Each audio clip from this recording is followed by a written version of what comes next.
بسم اللہ الرحمن الرحیم۔ آج کے سبق میں ہم امر اور نہی کے اپنے ضد پہ ڈالے جانے والے اثر کو پڑھیں گے کہ امر اپنے مامور بھی میں تو ایک حکم ثابت کرتا ہے، یعنی الامر للوجوب، نہی اپنے منہی عنہ میں ایک اثر ڈالتی ہے، النہی للحرمہ، لیکن اس کی ضد میں کیا اثر ہوگا کیا نہیں ہوگا، تو اس میں تین اقوال ہیں۔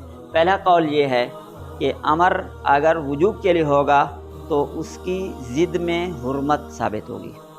اقیم الصلاۃ، اب اس کا مطلب یہ ہے کہ نماز نہ پڑھنا کیا ہو گیا، حرام ہے۔ اور اگر امر وجوب کے لیے نہیں ہے، ندب کے لیے ہے، استحباب کے لیے ہے، ظاہر ہے کہ جب استحباب کے لیے ہے تو اس کی ضد میں حرمت تو نہیں ہو سکتی، تو بعض حضرات نے کہا کہ اس کی ضد میں بھی کراہت تحریمی ہے، ایک استحبابی پہلو کو چھوڑا گیا تو اس کی ضد میں کیا ہے، کراہت تحریمی، ایک قول۔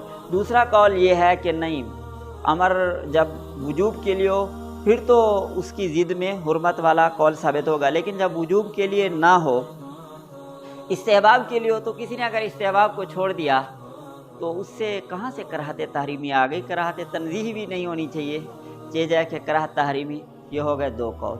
اور تیسرا قول یہ ہے کہ امر فور ہے یا غیر امر فور ہے، ٹھیک ہے۔ اگر امر فور ہے، امر الفور ہے، اور اس امر کی جو ضد ہے اس پر عمل کرنے سے عمل فوت ہو جاتا ہے، امر فوت ہو جاتا ہے، امر ضائع ہو جاتا ہے، یعنی امر فوری نوعیت کا ہے، ضد پر عمل کرنا یہ کیا ہے، امر کے لیے مفوت ہے، اس میں تو کیا ہوگی، تحریم ہوگی۔ اور اگر امر فور نہیں ہے، امر فور نہیں ہے اور جو ضد ہے وہ مفوت للامر نہیں ہے، اس ضد کے باوجود بھی امر کے مقتضا پر بھلے تاخیر سے صحیح عمل ہو سکتا ہے، تو وہاں کیا ہوتا ہے، جو ضد میں یہ کراہت پیدا کرتا ہے۔ اس کی مثال یہ ہے کہ پہلی رکعت جس نے پڑھ لی ہو تو اس کے لیے شریعت کا کیا حکم ہے کہ وہ بیٹھے نہیں بلکہ کیا کرے، کھڑا ہو جائے۔ اب دوسری رکعت کے لیے کھڑا ہونے کا قیام کا حکم ہے، ٹھیک ہے۔ اگر کوئی آدمی بیٹھتا ہے تھوڑی دیر اس کے بعد کھڑا ہوتا ہے، تو اس نے یہ جو عمل کیا ہے بیٹھنے والا، جو امر کی ضد کی ہے، تو یہ ضد مفوت للامر ہے یا غیر مفوت للامر ہے، غیر مفوت للامر ہے، اس لیے مکروہ ہوگا، سجدہ سہو کرنے سے اس کی تلافی ہو جائے گی، اس کو ہم حرام نہیں کہیں گے، اس کی وجہ سے نماز مفسد نہیں ہوگی۔ تو یہ تفصیل کس میں تھی، امر کے اندر تھی، ٹھیک ہے، کہ امر کا اپنی ضد میں کیا اثر ہوتا ہے۔ آئیے ذرا کتاب میں تھوڑا سا اس کو دیکھ لیتے ہیں۔ قیل الامر بالشیء یقتضی النہی عن ضدہ، قیل الامر بالشیء یقتضی النہی عن ضدہ، کہ کسی چیز کا امر اس کی ضد میں نہیں کا جو حکم ہے وہ پیدا کرنے کا تقاضا کرتا ہے، خواہ اس کی ایک ضد ہو یا ایک سے زیادہ ازداد ہو۔ پھر امر وجوب کے لیے ہو یا کس کے لیے ہو، ندب کے لیے ہو، سب میں یہی ہوگا کہ اس کی جو ضد ہے اس میں کراہت تحریم، اپنا نہی تحریم اور کراہت ہوگی، ٹھیک ہے، اس کی ضد میں کیا ہوگی، بلکہ نہی تحریم اور کیا ہوگی، کراہت ہوگی، کہ اگر امر کیا ہوگا، وجوب کے لیے ہوگا تو اس میں اس کی ضد کیا ہوگی، حرام ہوگی، اور اگر امر ندب کے لیے ہوگا تو اس کی ضد میں کیا ہوگی، کراہت ہوگی، ٹھیک ہے۔ اچھا، کہا جاتا ہے کہ قائلہ الجساس، اس قول کا قائل امام جساس ہے، کس قول کا، کہ ہاں اوپر والے کا، اس قول کا قائل امام جساس ہے کہ امر وجوب کے لیے ہوگا تو اس میں حرمت پیدا ہوگی، ضد میں حرمت پیدا ہوگی، اور اگر ندب کے لیے ہوگا تو اس کی ضد میں کیا ہوگی، کراہت پیدا ہوگی، ٹھیک ہے۔ اچھا، اور دوسرا قول وَمِنْهُمْ مَنْ خَصَّصَ أَمْرَ الْوُجُوبِ، وَمِنْهُمْ مَنْ خَصَّصَ أَمْرَ الْوُجُوبِ، دوسرا قول یہ ہے کہ انہوں نے کیا کیا کہ جو امر وجوب ہے اس میں تو ضد میں نہیں پیدا ہوگی، لیکن جو امر ندب ہے، ندب کے لیے امر ہے، اس کی ضد میں یہ پیدا نہیں ہوگا۔ اچھا، آگے چل کر کہتے ہیں کہ وَعِنْدَنَا الْأَمْرُ بِالشَّيْءِ يَقْتَضِي كَرَاهَةَ ضِدِّهِ، ہمارے نزدیک امر بالشیء کیا کرتا ہے، ضد میں کراہت کا تقاضا کرتا ہے۔ اطلق الامر، کہ اس میں امر کیا ہے؟ مطلق ہے، خواہ وہ کس کے لیے ہو؟ امر ایجاب کے لیے ہو، فشمل امر الایجاب والندب. لیکن ومرادہ غیر امر الفور، ومرادہ غیر امر الفور، کہ یہ جو کراہت پیدا ہوتی ہے، کراہت ضد، یہ کس میں ہوتی ہے؟ امر غیر فور میں پیدا ہوتی ہے. ٹھیک ہے. اور جو لتنسیسی اعلیٰ تحریم ضد المفوت، اس لیے کہ اگر امر فور ہو اور ضد وہ مفوت للامر ہو تو پھر کون سا قول ہوتا ہے؟ تحریم کا. ٹھیک ہے. وعلی ھذا ینبغی ان یقید الضد بالفوت، اس لیے کہ یہ کرنا چاہیے کہ جو ضد ہے اس کو فوت یا مفوت کے ساتھ قید کیا جائے کہ ضد میں کراہت پیدا کر، تحریم پیدا کرتا ہے، یعنی ضد مفوت میں. ٹھیک ہے. والنہی، یہ ہو گیا کس کے بارے میں؟ یہ تفصیل کس کے بارے میں تھی؟ امر کے بارے میں تھی. ٹھیک ہے. میں نے تھوڑا سا کتاب سے ہٹ کر وہ کر لیا، کتاب میں امر اور نہی دونوں ذرا ساتھ ساتھ ہیں، تو میں نے پہلے امر کو الگ سے کر لیا اور پھر ہم نہی کی طرف آ رہے ہیں. اب نہی کی طرف آ جائے اوپر پہلے پیراگراف میں، والنہی عن الشیء یکون امرا بضدہ، والنہی عن الشیء یکون امرا بضدہ، کہ کسی چیز کیا جو نہیں ہے تو اس سے کیا ہوتا ہے؟ ہاں یکون امرن بضدہ، اس کی ضد میں وہ ہوگا امر کا، یعنی وجوب والا معنی ہوگا نا اس کی ضد میں. لو واحدا، اگر کیا ہوگی؟ ضد کیا ہوگی؟ ایک ہوگی. کالحرکہ والسکون، کالحرکہ والسکون. لا لو متعددا، اگر اس کی ازداد زیادہ ہیں تو پھر اس کے اوپر، ان ازداد کے اوپر کیا ہے؟ وہ وجوب والا حکم نہیں ہوگا. اگر ایک ضد ہوگی تو اس میں کیا ہوگا؟ وہ وجوب والا حکم ہوگا. ٹھیک ہے. یہ قول ہے. اور ہمارے نزدیک کیا ہے؟ ہمارے نزدیک یہ ہے کہ والنہی عن الشیء یشمل نہی التحریم یقتضی ان یکون ضدہ فی معنی سنہ واجبہ اے مؤکدہ، کہ ہمارے نزدیک یہ ہے کہ جو امر کا اثر ہے وہ کیا ہونا چاہیے؟ یہ ہونا، نہی کا اثر یہ ہونا چاہیے کہ اس کی ضد سنت مؤکدہ ہے، کم سے کم ضد کیا ہو؟ سنت مؤکدہ ہے. ٹھیک ہے.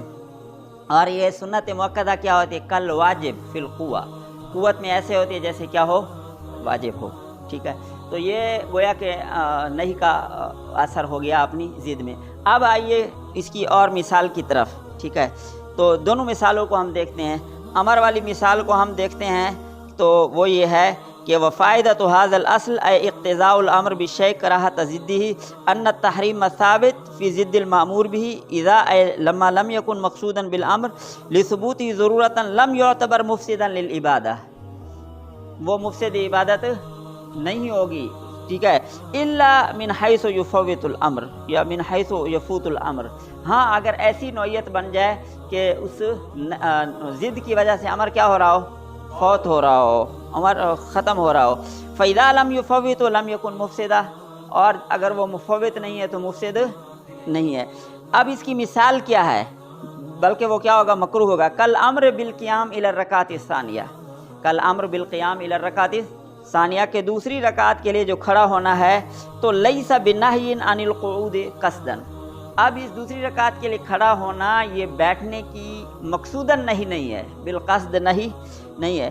اگر کوئی آدمی حتی اذا قعد ثم قعد لم تفسد الصلاۃ بنفس الوقوت، کوئی آدمی بیٹھ گیا، بیٹھنے کے بعد کھڑا ہو گیا جیسے جلسہ استراحت کرتا ہے، تو اس کی نماز فاسد نہیں ہوگی. کیوں؟ لِأَنَّهُ لَمْ يَفُتْ بِهَذَا الضِّدِّ مَا هُوَ الْوَاجِبُ بِالْأَمْرِ، کہ امر کا جو مقتضا ہے، وجوب ہے، وہ اس ضد کے ساتھ کیا ہے؟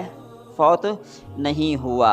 وَهُوَ الْقِيَامُ لَكِنَّهُ يُكْرَهُ، لیکن یہ بیٹھ جانا، یعنی زیادہ دیر تک بیٹھ جانا، جس میں آدمی ایک رکن کی مقدار بیٹھ جائے، یعنی 3 بار سبحان اللہ اتنی مقدار بیٹھ جائے پھر کھڑا ہو، تو یہ چونکہ امر میں تاخیر کا سبب بن رہا ہے، امر پر عمل کرنے میں تاخیر کا سبب بن رہا ہے، تو یہ کیا ہے؟ مکروہ ہے. ٹھیک ہے. اور اس کی صورت میں سجدہ سہو کرنا ہوگا. ولہذا اب دوسری طرف آ جائے، نہیں کی طرف. یہ تھی کس کی تفریح تھی؟ امر پر تھی.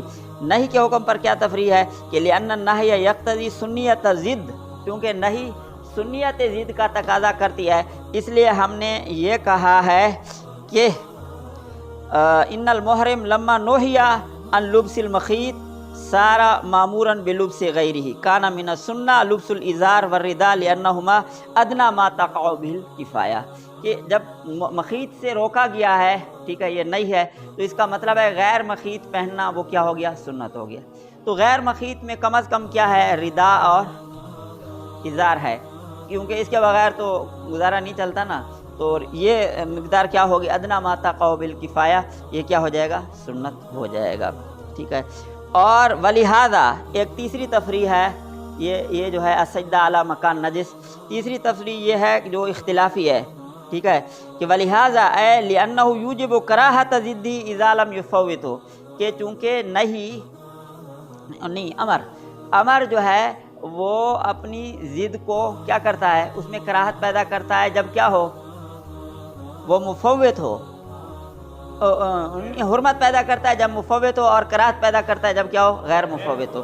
تو امام ابو یوسف کہتے ہیں انا من سجد علی مکان نجس لم تفسد صلاتہ، کہ جس نے نجس مکان پر سجدہ کیا اس کی نماز فاسد نہیں ہو۔ کیوں؟ لأنہ اے السجود علیہ غیر مقصود من النہی، کہ اب اس کے اوپر کیا کرنا؟ طاہر مقام پر سجدہ کرنا یہ نہیں سے کیا ہے؟ مقصود نہیں ہے، اگرچہ اور نصوص سے ہے، لیکن وَإِنَّمَا الْمَأْمُورُ بِفِعْلِ السُّجُودِ عَلَى مَكَانٍ طاہر، بس حکم اتنا ہے کہ طاہر مکان پر سجدہ کرو، یہ نہیں ہے کہ غیر طاہر پر نہ کرو۔ تو وَالسُّجُودُ عَلَى مَكَانٍ نَجِسٍ لَا يُوجِبُ فَوَاتَ الْمَأْمُورِ بِهِ، تو اگر کسی آدمی نے نجس مکان پر سجدہ کر دیا تو طاہر مکان پر سجدہ کرنے والا جو آپشن ہے ابھی تک فوت نہیں ہوا، اس لیے کہ نجس مکان پر کیا، اس کے بعد طاہر پر کر لیا تو نماز ادا تو ہو جائے گی، لیکن اس سے نماز فاسد نہیں ہوگی۔ ایک اس کا نقطہ نظر ہے فَإِذَا أَعَادَهَا عَلَى مَكَانٍ طَاهِرٍ جَازَ عِندَهُ، جب اس نے اس کو طاہر مقام پر کیا کر لیا؟ اعادہ کر لیا، تو یہ نماز جائز ہو گئی۔ وَيُكْرَهُ وَقَالَ، اور طرفین فرماتے ہیں الساجد علی النجس بمنزلۃ الحامل لہ، یہ کیا ہے؟ کرنے والا ایسے ہے، نجس مکان پر سجدہ کرنے والا بمنزلۃ الحامل لہ، جیسے کوئی بندہ نجاست کو اٹھانے والا ہو، ٹھیک ہے۔ تو وَالتَّطْہِيرُ عَنْ حَمْلِ النَّجَاسَةِ فَرْضٌ دَائِمٌ، اور نجاست کو اٹھانے سے آدمی اپنے آپ کو محفوظ رکھے، اس سے نجاست سے دور رہے، اس کو نہ اٹھائے، یہ ہر وقت فرض ہے، ٹھیک ہے۔ تو جب ایسا ہے تو اب کوئی بندہ جب سجدے والی جگہ پر اس نے نجاست والی جگہ پر سجدہ کیا تو اس نے گویا کہ نجاست کو اٹھا لیا، اور اس کی نماز کیا ہو جائے گی؟ فاصل ہو جائے گی۔ فَيَصِيرُ ضِدُّهُ وَهُوَ السُّجُودُ عَلَى النَّجَسِ مُفَوِّتًا لِلْغَرْضِ، یہ للفرض، کہ اس کے ذمہ تو یہ تھا کہ پاک زمین پر سجدہ کرے، لیکن جب اس نے ناپاک، اور یہ بھی تھا کہ نجاست کو نہیں اٹھائے، لیکن یہ بھی اس نے ناپاک زمین پر سجدہ کر لیا، گویا کہ حمل نجاست کر لیا، اور اس کی وجہ سے اس کی نماز کیا ہو جائے گی؟ فاسد ہو جائے گی، ٹھیک ہے۔ فَتَفْسُدُ صَلَاتُهُ كَمَا فِي الصَّوْمِ فَإِنَّهُ يَفْسُدُ بِالْأَكْلِ فِي جُزْءٍ فِي وَقْتِهِ، جیسے کسی بھی وقت میں اگر کسی نے کھانا کھا لیا جان بوجھ کر قصداً، تو اس کا روزہ کیا ہو جائے گا؟ فاسد ہو جائے گا۔ اسی طرح نماز کے اوقات میں کسی بھی وقت اگر اس نے حمل نجاست کر لیا، یا جو وہ تھا اس کے ذمہ تھا کہ طہارت کے ساتھ ہونا، تو اس نے جب وہ سجدہ کر لیا ناپاک زمین پر، تو یہ والا جو اس کے ذمہ ایک فرض دائم تھا اس میں کوتاہی آ گئی، اس کوتاہی کی وجہ سے اس کی نماز فاسد ہو جائے۔